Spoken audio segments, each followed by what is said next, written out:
100 کے قریب حضرات کو انشاءاللہ راشن پہنچانے کا نظام بنا لیا گیا ہے۔ انشاءاللہ مزید کوشش کریں گے کہ زیادہ سے زیادہ تعاون جو ہے ہم کر سکیں۔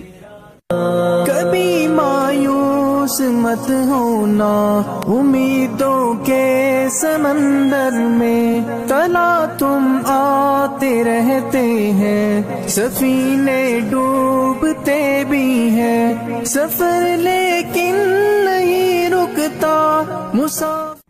اللہ پاک کے فضل و کرم سے جمعیت علماء اسلام ضلع بہاولپور کے عہدیداران اراکین نے مل جل کر کے کوشش کی ہے، اور جامعہ سجی کے اساتذہ بھی اس میں شامل ہیں، کہ اس وقت میں جو حالات بے روزگار ہیں اور بے روزگاری کی وجہ سے بہت ہی پریشانی ہے۔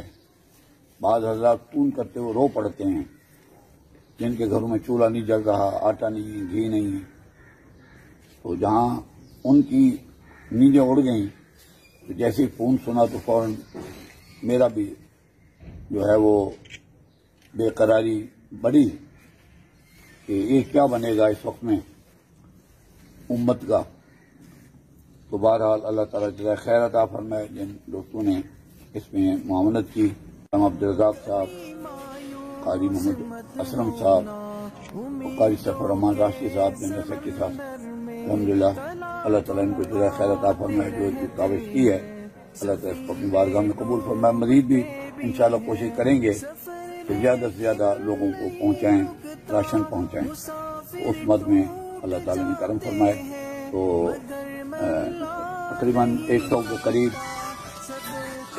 قریب حضرات کو انشاءاللہ راشن پہنچانے کا نظام بنا لیا گیا ہے۔ انشاءاللہ مزید کوشش کریں گے کہ زیادہ سے زیادہ تعاون جو ہے ہم کر سکیں۔ وتعاونوا علی البر والتقوی، نیکی کے کاموں میں معاون بننا، بھلائی کے کاموں میں معاون بننا۔ اس وقت میں سب سے بڑا بھلائی کا کام یہ ہے کہ جن گھروں میں دال، آٹا، گھی نہیں ہے ان کو پہنچانا، تاکہ یہ یکسوئی سے اللہ کی بندگی کر سکیں، اور اس وقت میں جو مشکلوں میں اللہ ان کو مشکل آسان کر میں اور تمام معاملات بہتر کریں۔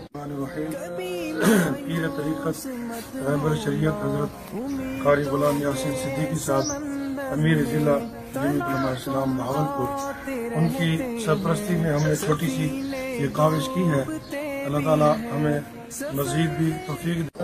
کبھی مایوس مت ہونا، امیدوں کے سمندر میں تلا تم آتے رہتے ہیں، سفینے ڈوبتے بھی ہیں، سفر لیکن نہیں رکتا، مسافر ٹوٹ جاتے ہیں، مگر ملا نہیں تھکتا سفر۔